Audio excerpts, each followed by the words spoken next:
I'd like to continue our discussion of capitals today, focusing on proper nouns, which we began talking about last time. Before I do, a reminder that a lowercase I can never survive on its own. If you have an I by itself, it must always be a capital. Now, let's have a look at common nouns and proper nouns.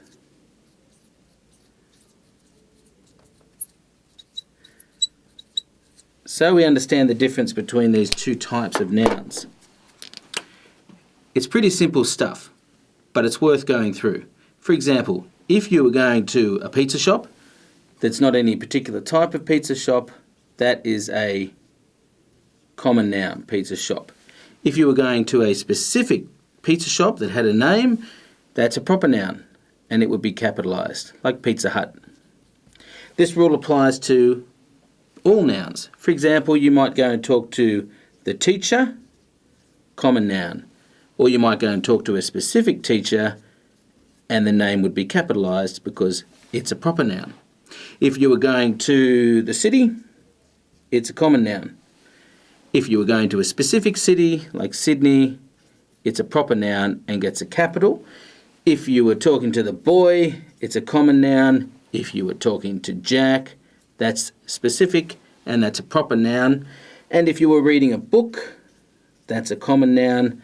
But if you're reading First Light, that is a title, and like the title of my lesson, it gets capitals because it's a proper noun.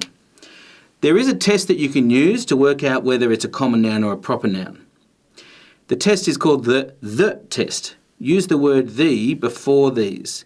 If it works with a the, it's probably a common noun. The pizza shop, the teacher, the city, the book, the boy. If it doesn't work, it's probably a proper noun. You don't say the Pizza Hut, the Mr. Dyson, the Sydney, the Jack, or the First Light. Like a lot of rules in English, there are exceptions.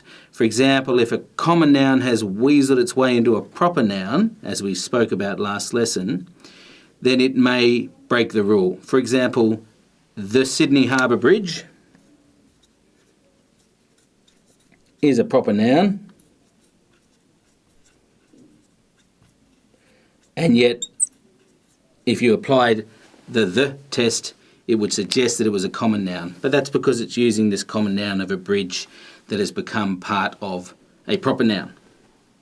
So the question that you have to ask yourself is, how is a word being used? And this can often determine whether it is a common noun that doesn't get a capital or a proper noun that does get a capital. And this is particularly important when you come across some words that can be either proper noun or common nouns, depending on how you use them. A really good example of this are those generic terms that we use, like mum, dad, doctor, and other words like that. You need to ask yourself the question, is this word being used to replace a name? So is it being used as if you are you directing the word at the person as though it is their name? For example, if you were to say, I'm going to lunch with my mum,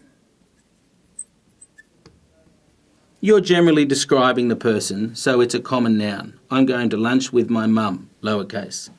But if you were to say, I'm going to lunch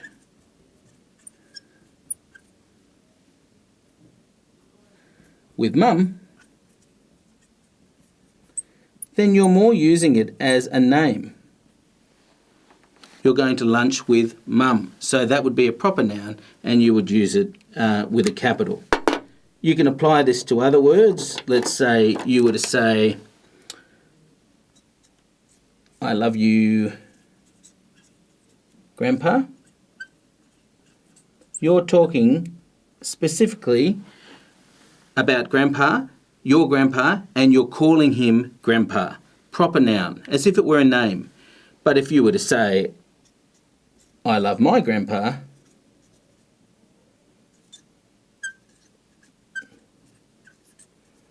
then you're saying you love your grandpa and using grandpa as a descriptive word for a grandfather, in which case it would be a common noun and it wouldn't take a capital. So just ask yourself that question, is the word being used to replace a name? And if it is, that name would have got a capital as a proper noun, and so it probably needs a capital in this case as well. Okay, thank you.